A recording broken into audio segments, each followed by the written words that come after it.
Most of the credit, or the blame, depending on your train of thought, goes to my parents, because they were the ones who taught me how to read at a very early age.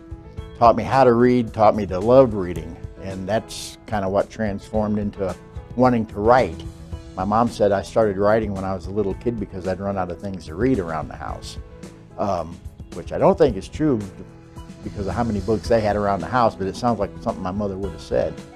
And then the rest of it, of the credit, has to go to the fact that some of the things I was reading as a little boy were comic books.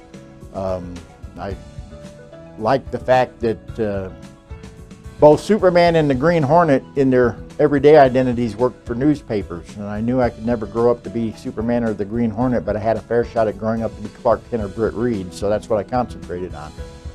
Everything kind of got laser focused in that direction, but like I said, I hit some speed bumps coming out of high school and had to work at a variety of odd jobs for a while. Married my high school sweetheart during that period, and then she's the one that finally gave me the kick in the seat of the pants and said it's time to go to college. I was working at the college as a custodian at the time, and one of the perks was I got to take one class each semester for free. And after 2 semesters, she said, let's just quit the job and go full time. So that's what I did. And then I got the job in Tishomingo right out of college. I was about a month away from graduating. I had sent my resume out to probably every daily paper in the country. And then just because I wanted to see the smile on her face, I sent it to the weekly paper in the town where my mom was born and grew up. And it turned out they were the only ones that were interested in me. And that's where I wound up. I've been there ever since. And it was just a fluke that I ended up there, but it was, for the most part, a happy fluke. The people accepted me pretty much from the get-go. The Lokeys, you know, Ray was like a brother to me. He was the older brother I never had. That's how I described him at his memorial service. And Tom and his wife Mary, they're 2 of the finest people I know.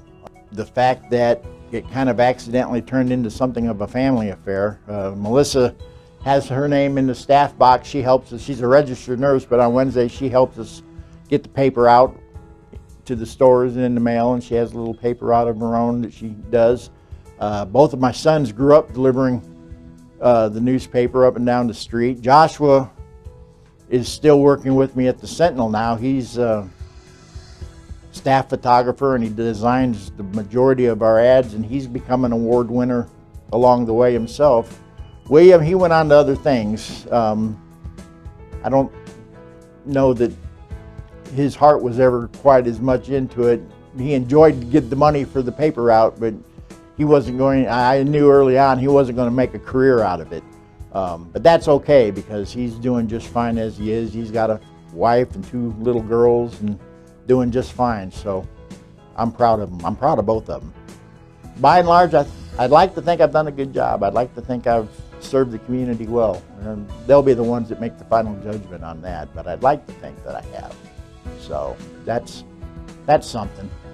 You know, I've never been rich, I've never been famous, I never really had any desire to be, I guess because of the way my parents brought me up, but I got friends and family who love and respect me, and I've got the job I wanted to have as far back as the 3rd grade, and I know an awful lot of people that can't say that, so by that respect, I guess I'm pretty rich after all. So.